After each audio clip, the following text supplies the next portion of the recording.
Thus spoke the mighty and uplifting voice. When Savitri heard, she bowed her head and mused, plunging her deep regard into herself, in her soul's privacy, in the silent night. Aloof and standing back, detached and calm, a witness of the drama of herself, a student of her own interior scene, she watched the passion and the toil of life, and heard in the crowded thoroughfares of mind the unceasing tread and passage of her thoughts.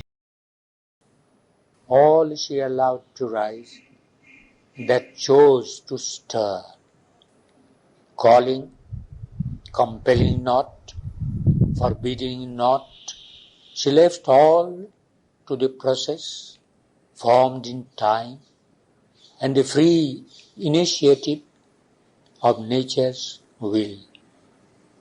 Thus, following the complex human play, she heard the prompter's voice behind the scenes, perceived the original libretto set and the organ theme of the composer force.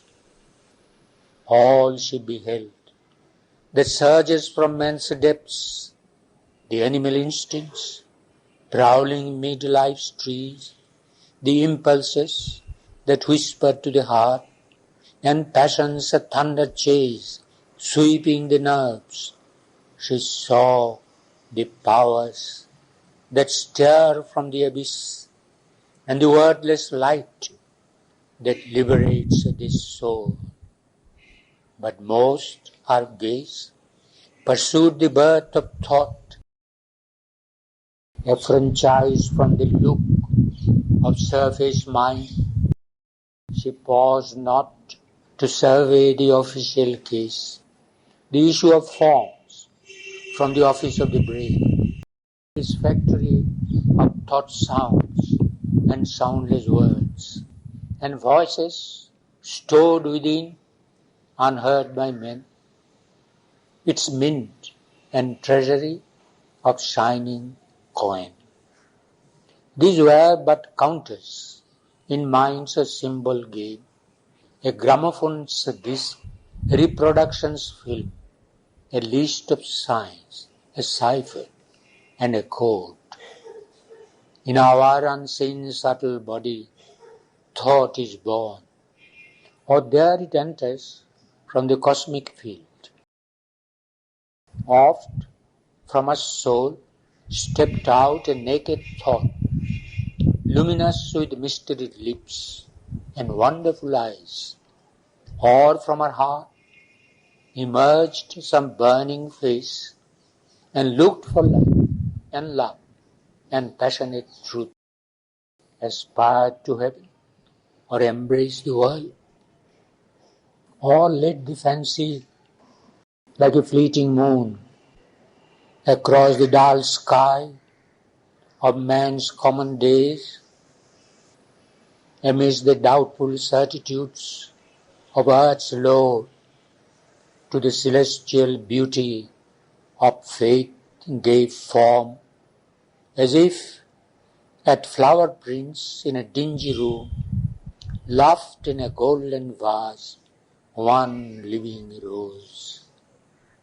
A thaumaturgist sat in her heart's deep, compelled the forward stride, the upward look, till wonder leapt into the illumined breast, and life grew marvelous with transfiguring hope.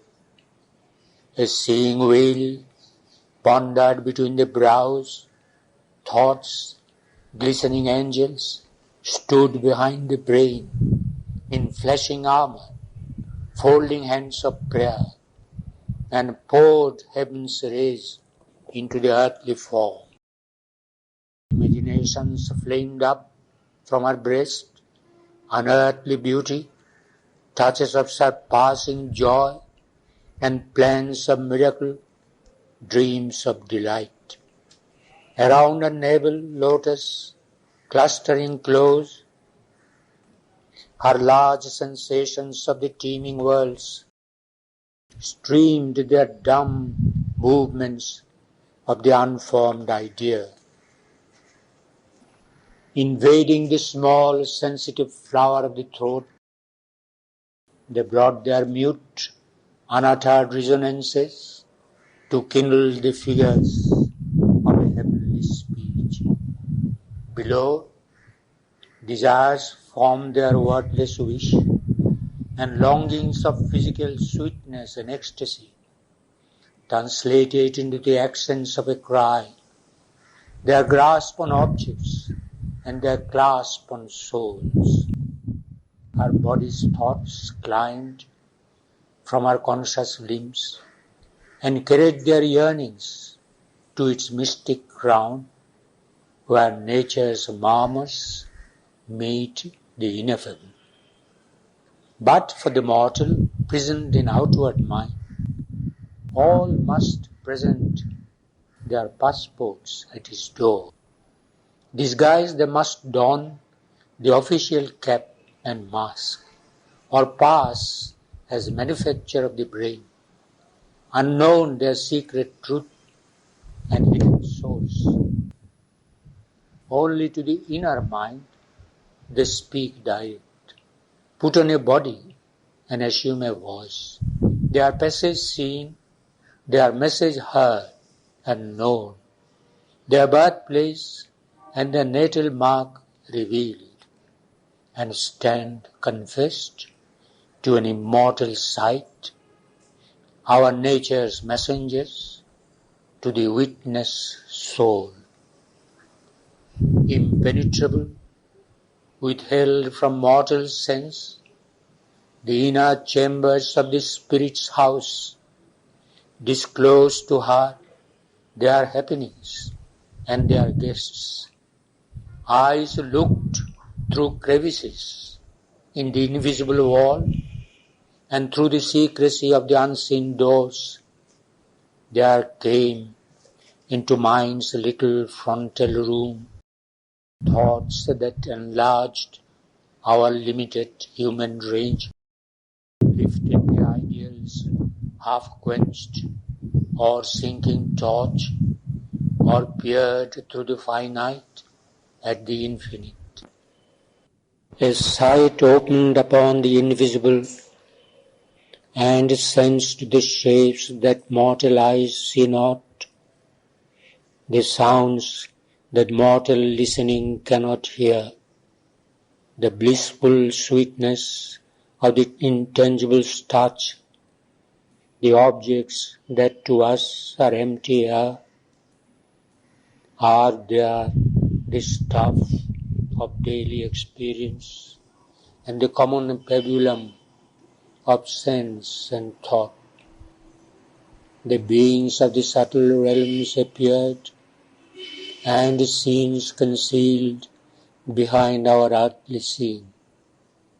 She saw the life of remote continents, and distance deafened not to voices far. She felt the movements crossing unknown minds. The past events occurred before her eyes. The great world's thoughts were part of our own thoughts. The feelings, dumb forever and unshared, the ideas that never found an utterance, the dim subconscious incoherent hints, laid bare a meaning, twisted deep and strange, the bizarre secret of their grumbling speech, their links with underlying reality. The unseen grew visible and audible. Thoughts leaped down from a superconscient field like eagles swooping from a viewless peak. Thoughts gleamed up from the screened subliminal depths, like golden fishes from a hidden sea. This world is a vast unbroken totality. A deep solidarity joins its contrary powers. God's summits look back on the mute abyss, so man evolving to divinest heights colloques still with the animal and the jinn. The human Godhead with stargazer eyes lives still in one house with the primal beast. The high meets the low, all is a single plan. So she beheld the many births of thought, if births can be of what eternal is. For the eternal's powers are like himself, timeless and the timeless, in time ever born. This too she saw, that all in outer mind is made, not born, a product perishable, forged in the body's factory by earth force. This mind is a dynamic small machine, producing ceaselessly till it wears out, with raw material drawn from the outside world, the patterns sketched out by an artist God. Often our thoughts are finished cosmic wares, admitted by a silent office gate, and passed through the subconscious galleries, then issued in time's mart as private make. For now they bear the living person's stamp. A trick, a special hue claims them his own. All else is nature's craft, and this too hers. Our tasks are given. We are but instruments.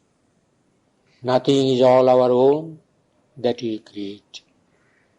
The power that acts in us is not our force. The genius too receives from some high fount, concealed in a supernal secrecy, the work that gives him an immortal name. The word, the form, the charm, the glory and grace are mission sparks from a stupendous fire. A sample from the laboratory of God, of which he holds the patent upon earth, comes to him wrapped in golden coverings. He listens for inspiration's postman knock and takes the delivery of the priceless gift, a little spoiled by the receiver mind, or mixed with the manufacture of his brain. When least defaced, then is it most divine. Although his ego claims the world for its use, man is a dynamo for the cosmic work. Nature does most in him, God the high rest. Only his soul's acceptance is his own. This independent, once a power supreme, self-born, before the universe was made, accepting cosmos, binds himself nature's serf till he becomes her freedman or God's slave. This is the appearance in our mortal front. Our greater truth of being lies behind. Our consciousness is cosmic and immense, but only when we break through matter's wall, in that spiritual vastness can we stand. where we can live the masters of our world, and mind is only a means, and body a tool. For above the birth of body and of thought, our spirit's truth lives in the naked self, and from that height, unbound, surveys the world. Out of the mind she rose to escape its law, that it might sleep in some deep shadow of self, or fall silent in the silence of the unseen. High she attained, and stood from nature free, and saw creation's life from far above. Thence upon all she laid her sovereign will, to dedicate it to God's timeless calm. Then all grew tranquil in her being's space. Only sometimes small thoughts arose and fell like quiet waves upon a silent sea, or ripples passing over a lonely pool, when a stray stone disturbs its dreaming rest. Yet the mind's factory had ceased to work. There was no sound of the dynamo's throb. There came no call from the still fields of life. Then even those stirrings rose in her no more. Her mind now seemed like a vast empty room, or like a peaceful landscape without sound. This men call quietude, and prize as peace. But to her deeper sight, all yet was there, effervescing like a chaos under a lid. Feelings and thoughts cried out for word and act, but found no response in the silenced brain. All was suppressed, but nothing yet expunged. At every moment might explosion come. Then this too paused. The body seemed a stone. All now was a wide, mighty vacancy, but still excluded from eternity's hush. For still was far the repose of the Absolute, and the ocean silence of infinity. Even now, some thoughts would cross as solitude.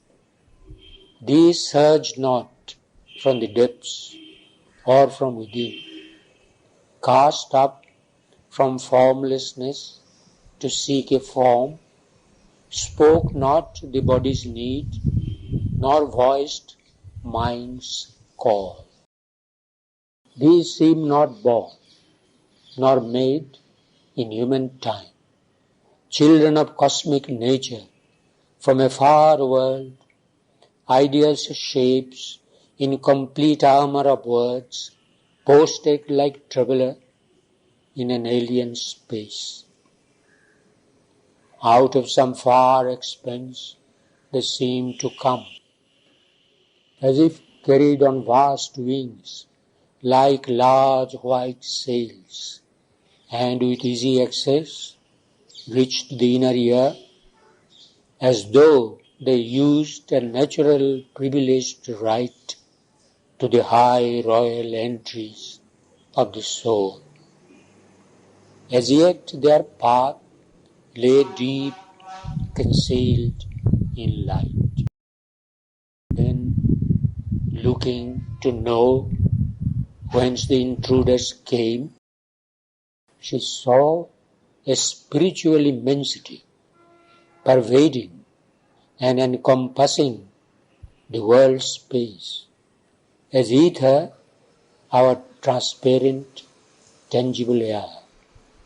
and through it sailing tranquilly a thought.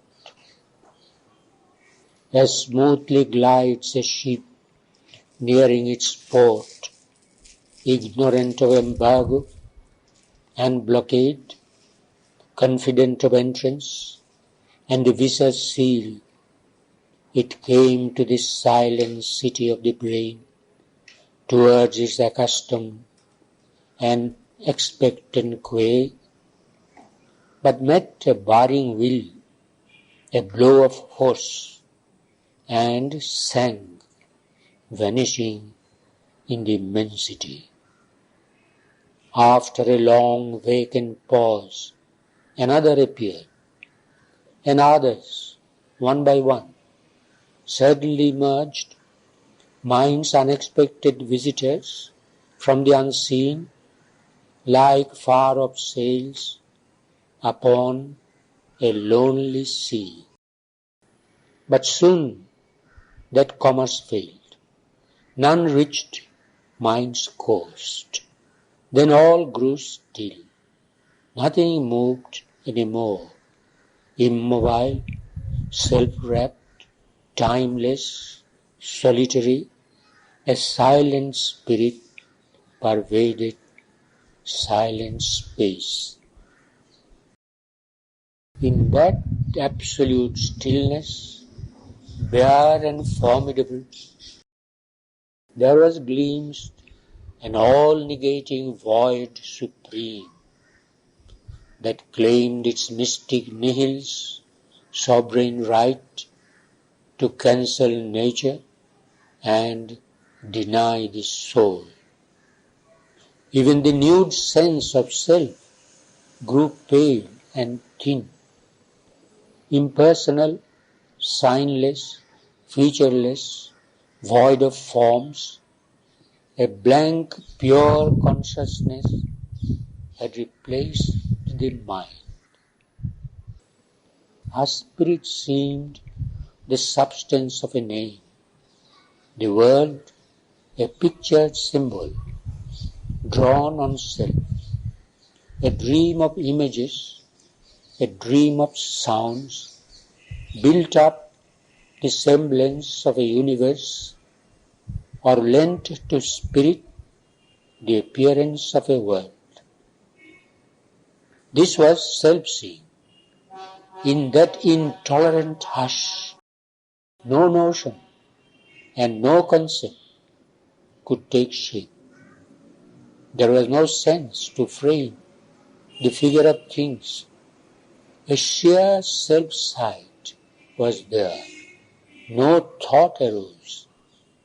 Emotions slept deep down in the still heart, or lay buried in a symmetry of peace.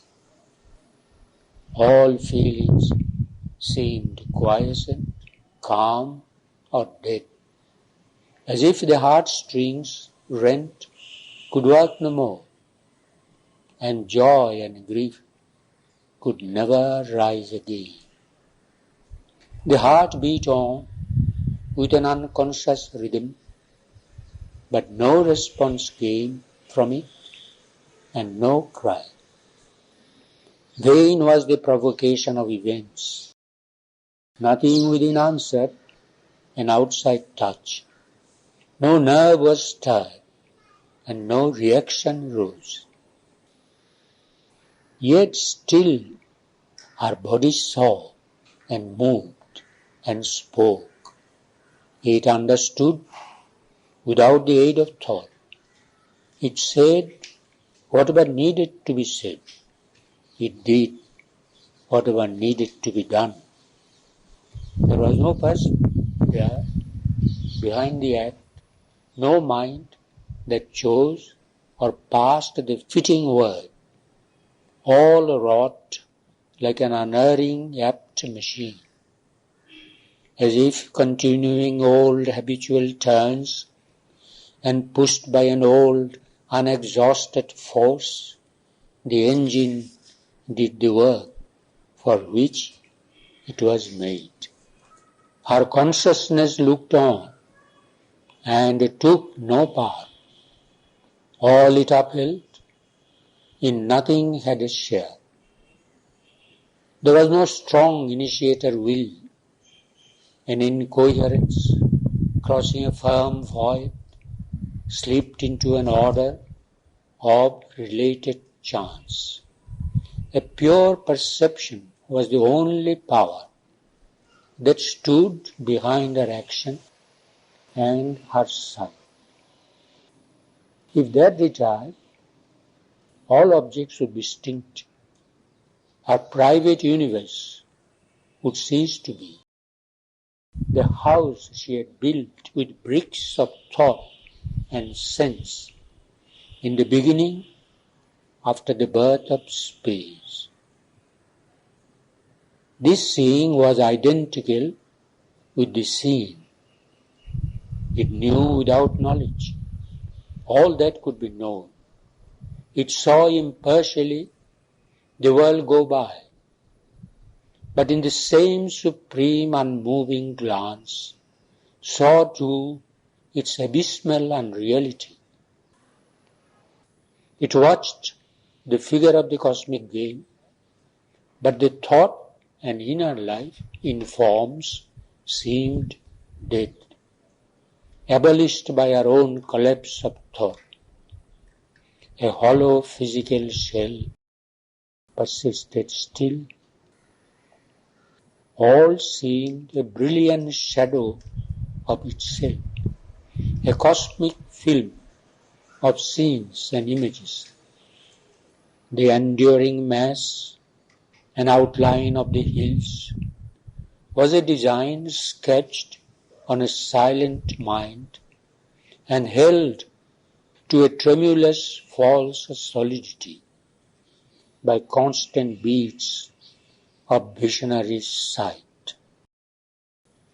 The forest, with its emerald multitudes, clothed with a show of hues, vague, empty space, a painting's colors, hiding a surface void that flickered upon dissolution's edge.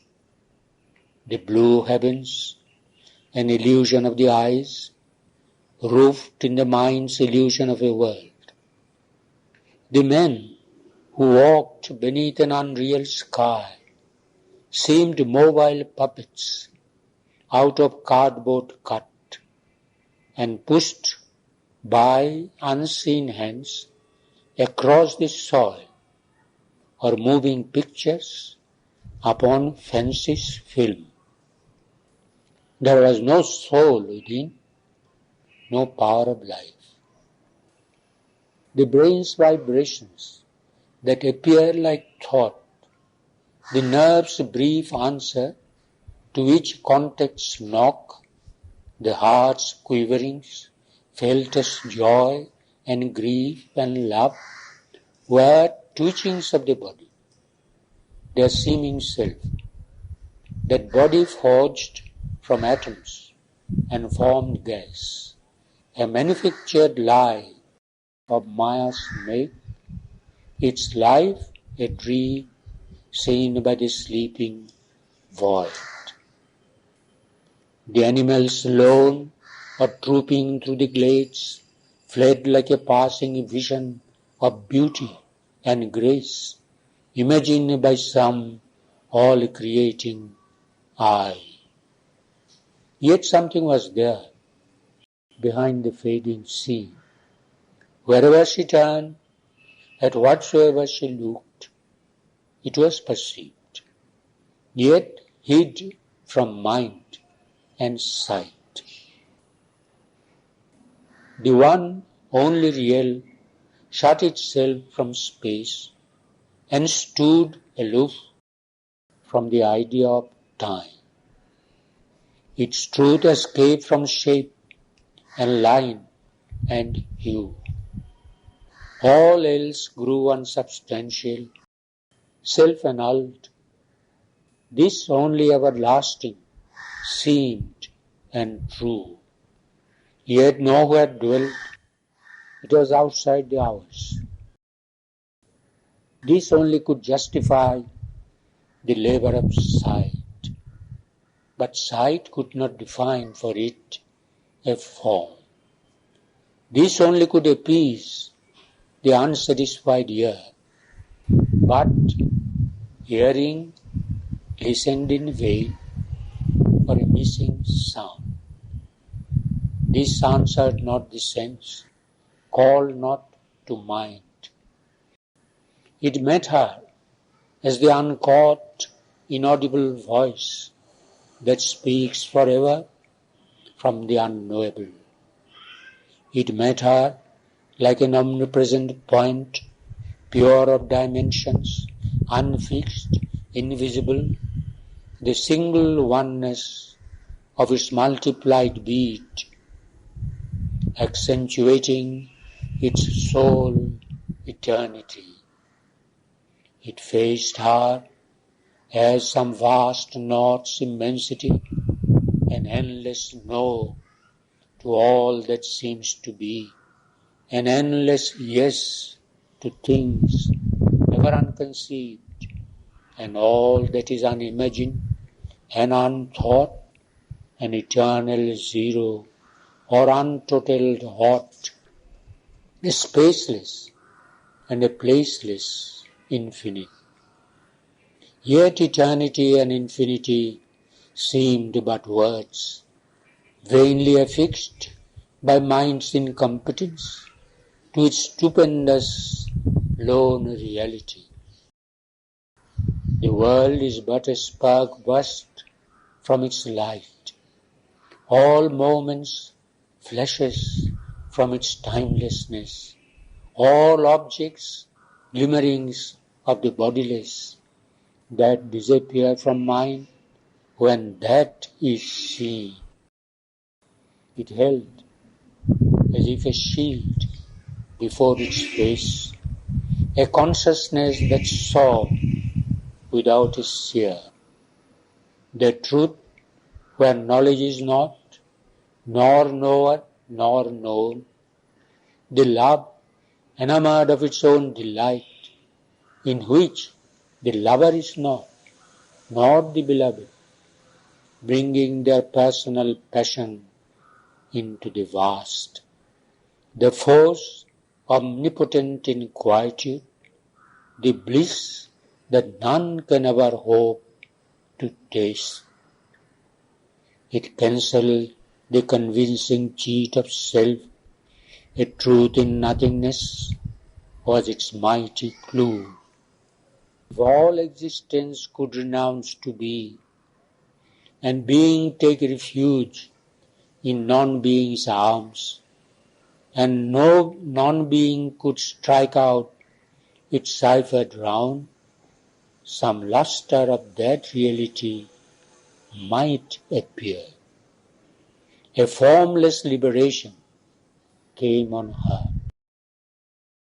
Once a sepulchred alive in brain and flesh, she had risen up from body, mind, and life.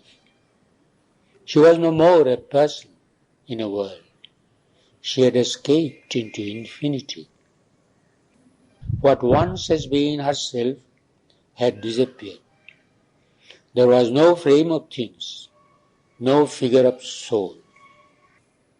A refugee from the domain of sense, evading the necessity of thought, delivered from knowledge and from ignorance, and rescued from the true and the untrue, she shared the superconscious high retreat beyond the cell-born word, the nude idea, the first bare solid ground of consciousness. Beings were not there. Existence had no place. There was no temptation of the joy to be. Unutterably effaced, no one and null, a vanishing vestige like a violet trace, a faint record merely of a self now past. She was a point in the unknowable. Only some last annulment now remained. Annihilation's vague, indefinable step. A memory of being still was there and kept us separate from nothingness. She was in that, but still became not that. This shadow of herself, so close to naught, could be again self's point d'appui to live, return out of the inconceivable, and be what some mysterious vast might choose. Even as the unknowable decreed, she might be not, or new become the all, or if the omnipotent nihil took a shape, emerge as someone and redeem the world. Even she might learn what the mystic cipher held. This seeming exit or closed end of all could be a blind, tenebrous passage screened from sight. Her state, the eclipsing shell of a darkened sun on its secret way to the ineffable. Even now, her splendid being might flame back out of the silence and the nullity, a gleaming portion of the all-wonderful, a power of some all-affirming absolute, a shining mirror of the eternal truth, to show to the one in all its manifest face, to the souls of men their deep identity. Or she might wake into God's quietude beyond the cosmic day and cosmic night, and rest appeased in His white eternity. But this was now unreal or remote, or covered in the mystic fathomless blank. In infinite nothingness was the ultimate sign, or else the real was the unknowable. The lonely absolute negated all. It effaced the ignorant world from its solitude and drowned the soul in its everlasting peace.